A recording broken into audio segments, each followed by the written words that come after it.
Today we're going to talk about the Pythagorean Theorem, and some vocab we need to know before we talk about this is right triangles have two, we call these legs,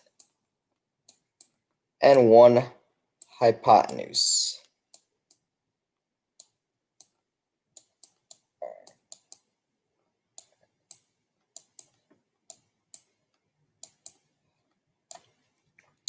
And the legs are the small sides, so we call those like A and B, or A and B right here. And the hypotenuse is always the longest side, and it's always across from the 90-degree angle. So it's across from the 90-degree angle. And generally we call that side C.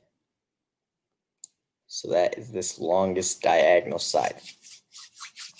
So if you look over here at this pink triangle situation and blue triangle, this triangle is this pink square, that length is A, and this side is A.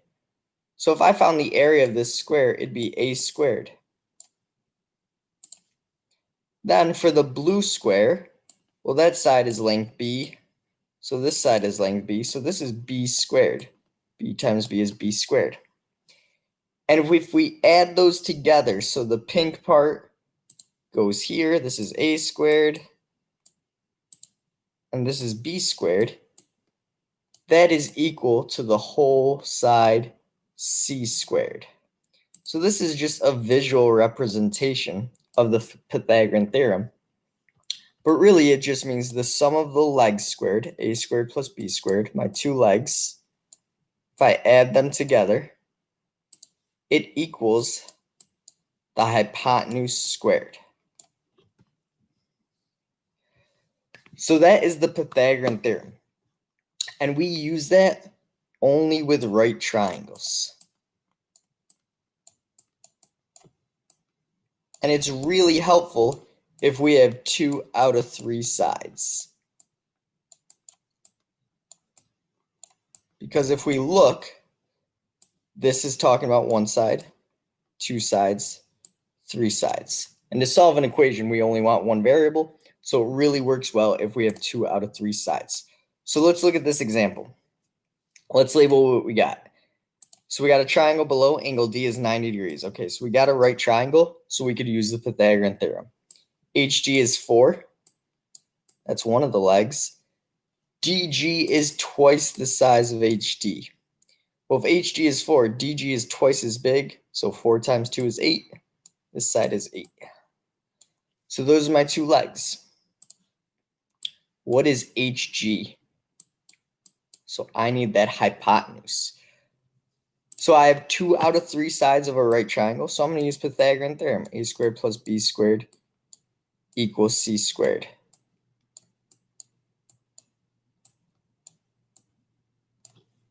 And the only thing you got to be careful of is making sure you put the C squared over here and make sure it's the hypotenuse. So it's always across from that 90. So this side is my hypotenuse. So this is going to equal x squared. Okay. A squared, it could be the 4 or the 8. This side doesn't matter. The order, it's just 4 squared plus 8 squared. Or you could do 8 squared plus 4 squared. You get the same answer. Because it's 16 plus 8 squared is 64 equals, and this side is still x squared. So let's simplify the left. 16 plus 64 is 80. So 80 equals x squared.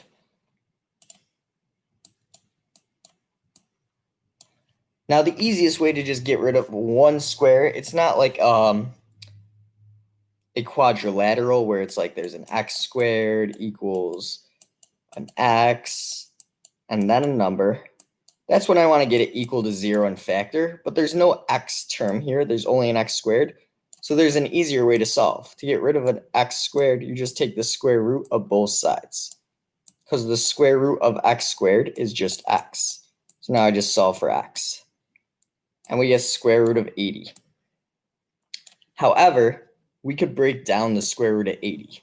So we want to think of factors of 80, and one of them should be a perfect square. So I know 16 times 5 is 80. And I could take the square root of 16, that is 4.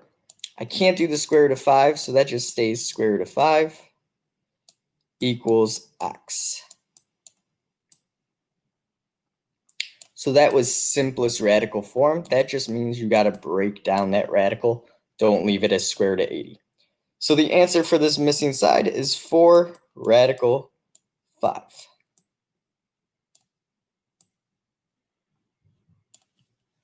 All right, so that's how we use the Pythagorean theorem. So I want you to pause the video and try you do round 1. All right, so first you got to label. We got A is the 90. AB is equal to AC, so these sides are equal. That might be helpful. And BC is 2 radical 3.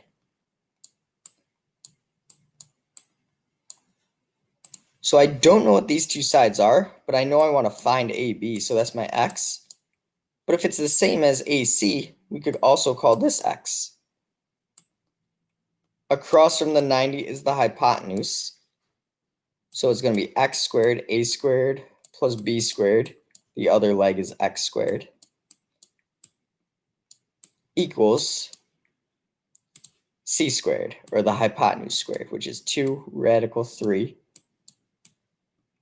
And we're squaring that whole side. So I like to put parentheses around it, because we're squaring that whole side, just not the radical 3. We're doing 2 radical 3 times 2 radical 3. So you got to know your exponent rules from algebra here. X squared plus x squared is 2x squared. It is not x to the 4th. That would be x squared times x squared. So this is like 1x plus 1x is 2x. X squared plus x squared is 2x squared. 2 radical 3 squared. You could distribute that squared. 2 squared is 4. Radical 3 times radical 3 is radical 9. The square root of 9 is 3. So basically, when I square a square root, it just cancels, and we're left with the 3. Or you could actually do it out. Square root of 3 times square root of 3 is square root of 9. The square root of 9 is 3. All right, so this side is 12. 4 times 3 is 12.